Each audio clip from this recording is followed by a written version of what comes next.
लेकिन अब रूस का मौकिफ सामने आया है। रूसी वजीर का बयान है, उसको उन्होंने रिपोर्ट किया। पाकिस्तान को तेल की खरीदारी में कोई खुसूसी रियायत नहीं दी। ये कोई तरीका, ये कोई अच्छी चीज है? रशिया के एनर्जी मिनिस्टर मिस्टर निकोलाई ने ये रिवील किया है कि पाकिस्तान को क्रूड ऑयल डिस्काउंटेड प्राइस पर नहीं दिया गया। Russian minister mister Nikolai has clarified that Moscow is not offering any special discount to Pakistan. उस टाइम पे जब दूसरे कंट्रीज, खासतौर पे इंडिया ने रशिया से ऑयल लिया, जब नया रशिया यूक्रेन का मसला स्टार्ट हुआ था, क्या उस टाइम अगर हम ऑयल लेते तो हमें डिस्काउंट रेट पे मिलता, हमें उसका फायदा होता बजाय आज ऑयल लेने के? क्या आप चाहते हैं एक और लेटर, आज एक और खत चाहते हैं आप फाटेफ से? पूरी कौम को बताया गया कि जनाब हमने रूस से सस्ता तेल खरीदा है। ये वाया इंडिया, वहां पर सफाई के बाद फिर दुबई और फिर यहां तक पहुंचा है, और जिस पर यह भी कहा जा रहा है कि कोई $17 पर बैरल इंडिया ने कॉस्ट किया, इसको चार्ज किया है इसकी सफाई का। सर जमहूरियत देखनी है ना, ये साथ ही इंडिया बैठा हुआ है, हम उसको दुश्मन मुल्क कहते हैं, सब कुछ कहते हैं। देखें आज कहाँ तरक्की कर गए, आईटी में कितने अरब कमा रहे हैं। इसलिए हो रहा है कि आप गलत चीजें पे पैसे खर्च रहे हैं और इस वक्त आप बैंकरप्ट हो गए।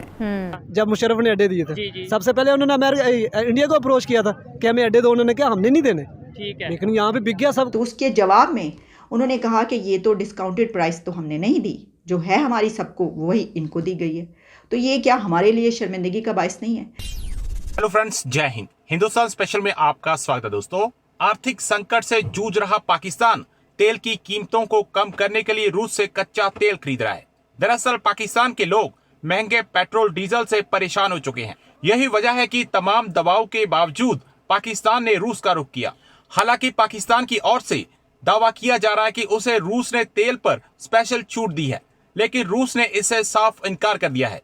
रूसी ऊर्जा मंत्री निकोलाई शुल्गिनोव ने कहा है कि उनका देश पाकिस्तान को विशेष छूट पर तेल नहीं दे रहा। वॉइस ऑफ अमेरिका ने रूसी सरकारी मीडिया का हवाला देते हुए कहा, पाकिस्तान की तेल की डिलीवरी शुरू हो गई, लेकिन उसे कोई स्पेशल छूट नहीं दी गई। पाकिस्तान के लिए रूस का तेल दूसरे खरीदारों के समान ही है, जबकि रूस भारत को स्पेशल डिस्काउंट दे रहा है। सेंट पीटर्सबर्ग में एक अंतर्राष्ट्रीय आर्थिक सम्मेलन के मौके पर पत्रकारों से बात करते हुए मंत्री ने कहा, रूस ने इन दावों का खंडन कर दिया है कि पाकिस्तान को मिलने वाला तेल डिस्काउंट पर है। रूस ने हमें सस्ता तेल बेचा है खुसूसी रियायत के साथ, ये हमें बताया गया, लेकिन अब रूस का मौकिफ सामने आया है, उनका क्या कहना है, बड़ी इंपॉर्टेंट डिटेल्स हैं, वो भी आपके साथ शेयर करूंगा। इस्तेकाम पाकिस्तान पार्टी और इस वक्त जो पाकिस्तान के अंदर सियासी माहौल है उसके हवाले से कुछ बड़ी इंपॉर्टेंट खबरें, कोशिश होगी कि उनके ऊपर भी रोशनी डाली जाए। लेकिन पहली चीज जो मैंने आपके साथ शेयर करनी है वो रूस के हवाले से है, वो बड़ी इंपॉर्टेंट है, क्योंकि आपको पता होगा कि मुझे भी बताया गया, आपको भी बताया गया, पूरी कौम को बताया गया कि जनाब हमने रूस से सस्ता तेल खरीदा है और जब ये सस्ता तेल आएगा तो पता नहीं पाकिस्तान में क्या हो जाएगा। अभी तक वैसे पेट्रोल सस्ता नहीं हुआ, तेल वहां से सस्ता आ गया। इस वक्त जो पेट्रोल की कीमत के ऊपर नजरसानी करनी थी, हुकूमत ने यह फैसला किया है कि जून के महीने में पेट्रोल सस्ता नहीं होगा, यही कीमत रहेगी। हो सकता है अभी वो जो तेल आया हो वो रिफाइन किया जा रहा हो, रिफाइनरी में हो, लेकिन वॉइस ऑफ अमेरिका ने यह रिपोर्ट किया है और रूसी वजीर के कहने पे रिपोर्ट किया, मतलब कि रूसी वजीर का बयान है उसको उन्होंने रिपोर्ट किया। पाकिस्तान को तेल की खरीदारी में कोई खुसूसी रियायत नहीं दी रूस। जी हाँ जी, रूस ये कहता है कि पाकिस्तान को कोई खुसूसी रियायत नहीं दी गई। ये मैं आपको पढ़ के भी सुना देता हूं। रूस ने कहा है कि उसने पाकिस्तान को तेल बरामद करना शुरू कर दिया और उसकी मद में चीनी करेंसी को बतौर अदायगी कबूल करने पर रजामंदी जाहिर की। अलबत्ता तेल की खरीदारी पर पाकिस्तान को कोई खुसूसी रियायत नहीं दी गई, किसी किस्म की कोई खुसूसी रियायत नहीं दी गई। आगे वॉइस ऑफ अमेरिका लिखता है कि पाकिस्तान के वज़ीर-ए-आज़म शहबाज शरीफ ने 11 जून को ऐलान किया था कि रूस से पहला रियायती खाम तेल कार्गो कराची की बंदरगाह पर लंगर अंदाज हो गया है। शहबाज शरीफ ने तेल की आमद को इस्लामाबाद और मॉस्को के दरमियान नए ताल्लुकात के आगाज करार दिया था।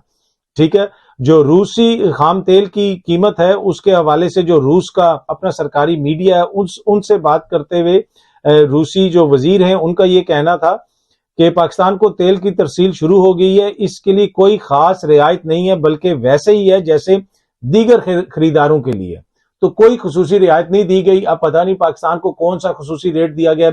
आपको याद होगा कि इस हवाले से मुसद्दिक मलिक साहब ने भी ये कहा था कि जो हमारा मुआहिदा है रूस के साथ, जिस मुआहिदे के तहत हम ये तेल खरीद रहे हैं वो सीक्रेट है, वो जनाब उसको हम पब्लिक नहीं कर सकते, वो टर्म्स जो हैं वो हम पब्लिक नहीं कर सकते। तो हमें नहीं पता कि क्या एग्जैक्ट कीमत है, किस कीमत पे खरीदा गया, ये मार्केट से कितना सस्ता है, ये तमाम तर तफसीलात सामने आना जरूरी हैं। और वॉइस ऑफ अमेरिका ने तो शहबाज शरीफ साहब की वो ट्वीट भी शेयर की हुई है। रशिया से पाकिस्तान ऑयल आया, बहुत खबर थी कि जब ऑयल आएगा तो पाकिस्तानी पब्लिक को सहूलत दी जाएगी, ऑयल की कीमतों में कमी होगी। ना तो कीमतों में कमी हुई, उल्टा रशिया के मिनिस्टर की तरफ से स्टेटमेंट आई कि जो पाकिस्तान को ऑयल दिया गया है उसमें कोई स्पेशल डिस्काउंट नहीं दिया गया। इसी पर पाकिस्तानी पब्लिक से बात करेंगे कि उस टाइम पे जब दूसरे कंट्रीज, खासतौर पे इंडिया ने रशिया से ऑयल लिया, जब नया रशिया यूक्रेन का मसला स्टार्ट हुआ था, क्या उस टाइम अगर हम ऑयल लेते तो हमें डिस्काउंट रेट पे मिलता, हमें उसका फायदा होता बजाय आज ऑयल लेने के। सेकेंडली ये बात करेंगे कि जो रशिया से ऑयल आया है, क्या उस ऑयल को रिफाइन करने के लिए पाकिस्तान में रिफाइनरीज मौजूद हैं या नहीं। उन्होंने ऑफिशियल बयान दे दिया कि हमने कोई सस्ता नहीं दिया, ये सब प्रोपगंडा है, इलेक्शन आ रहे हैं, सब कुछ पता है, लोगों को सारी चीज़ों को पता है, आप किसी को बेवकूफ़ नहीं बना सकते। ठीक हो गया। तो ये साथ है, अगर ये मैं एक बात ये है कि ये साथ ही हमारे ईरान है, हाँ, कोई दूर नहीं है, वहाँ से तेल सस्ता पड़ेगा, बड़े आराम से वहाँ से ले सकते हैं, ठीक हो लेकिन गया। वहाँ से नहीं लेना हमने, हमारा आका नाराज हो जाएगा। नहीं, वो तो इस्लामिक कंट्री है, जो मतलब हमें बताया जाता है कि इस्लामिक कंट्री सारे यूनाइटेड हैं, OIC में सबका ग्रुप है, ये है वो है, तो हम उनके साथ क्यों नहीं ट्रेड कर रहे। वैसे ट्रेड हर एक के साथ करनी चाहिए, लेकिन उनके साथ क्यों नहीं कर रहे। वो इसलिए नहीं कर रहे कि आका नाराज हो जाएगा हमारा। आका मतलब अमेरिका और कौन? अमेरिका। तो एक तरफ अमेरिका हम नाराज अमेरिका हो को जाएगा, दुश्मन आपको कहते हैं, दूसरी तरफ अमेरिका सर को एड भी आका। तो वहीं से ही आती है ना, जो हमारे ऊपर बैठे हैं, जो मुसल्लत हुए हैं, उनको एड भी वहाँ से आती है। अच्छा, तो सबको पता है, आप किसी को बेवकूफ़ नहीं बना सकते। ईरान से इंडिया भी ले रहा था, कितने देर लिया, प्रेशर भी था, लेकिन लीडरशिप है वहाँ की, वहाँ इंटरफेरेंस नहीं है, वहाँ फैसले वहाँ जमहूरियत के हिसाब से पार्लियामेंट के अंदर होते हैं। तो ईरान से चाइना भी ले रहा था, उनके ऊपर भी कोई अभी भी इवन ले रहा है, चाइना तो अभी भी ईरान से ऑयल ले रहा है। लेट्स सपोज रशियन ऑयल की बात करते हैं, क्या पाकिस्तान में उस लेवल की रिफाइनरीज हैं, उस लेवल की टेक्नोलॉजी मशीनरी है कि वो रशियन ऑयल को रिफाइन कर सकें उसे। कुछ भी नहीं है, तो फिर ये सब ड्रामा है। हमने लिया ऑलमोस्ट 64-65 रुपीज़ डॉलर के हिसाब से हमने जो ये लिया है, लेकिन इसके ऊपर हमने रिफाइन करवाना, ये तो फिर हमें उसी कॉस्ट पे पड़ गया। और पहले ही कौमी खजाने में कुछ नहीं रिफाइन कार से कराना है, ये एक ट्रॉफी ड्रामा खेला गया जी, ये होगा फलान होगा, आगे तो आपको पता है इलेक्शन आ रही, ये इलेक्शन की वजह से सारा प्रोपगंडा हो रहा है, और होना कुछ भी नहीं है, आपको पता है, सबको पता है। जब नई रशिया यूक्रेन की वार हुई थी, मैं जानना चाहता हूँ कि पब्लिक क्या सोच रखती है इस मामले में। रशिया यूक्रेन की वार स्टार्ट हुई, उस टाइम पे रशिया पे प्रेशर था कि कोई ऑयल ना ले, सैंक्शंस थी, ठीक हो गया। उस टाइम पे जिन कंट्रीज में लिया उन्हें डिस्काउंट भी मिला, रिलेशन भी बेहतर हुए, तो क्या पाकिस्तान उस टाइम पे अगर ले लेता। हाँ, उस वक्त स्टैंड लेना चाहिए था। इंडिया की अगर बात करें 1947 में, वो भी आज़ाद हुए, मतलब गुलामी से। सर जमहूरियत देखनी है ना, हाँ। ये साथ ही इंडिया बैठा हुआ है, हम उसको दुश्मन मुल्क कहते हैं, सब कुछ कहते हैं, देखें आज कहाँ तरक्की कर गए, IT में कितने अरब कमा रहे हैं। वो कैसे गया, बात ये हर एक ये कहता है कि सर वो ऐसे गया ना कि उनके अंदर मुदाखलत कोई नहीं कर सकता ना, किसी की जुर्रत नहीं है उनके पार्लियामान के अंदर कोई मुदाखलत करे।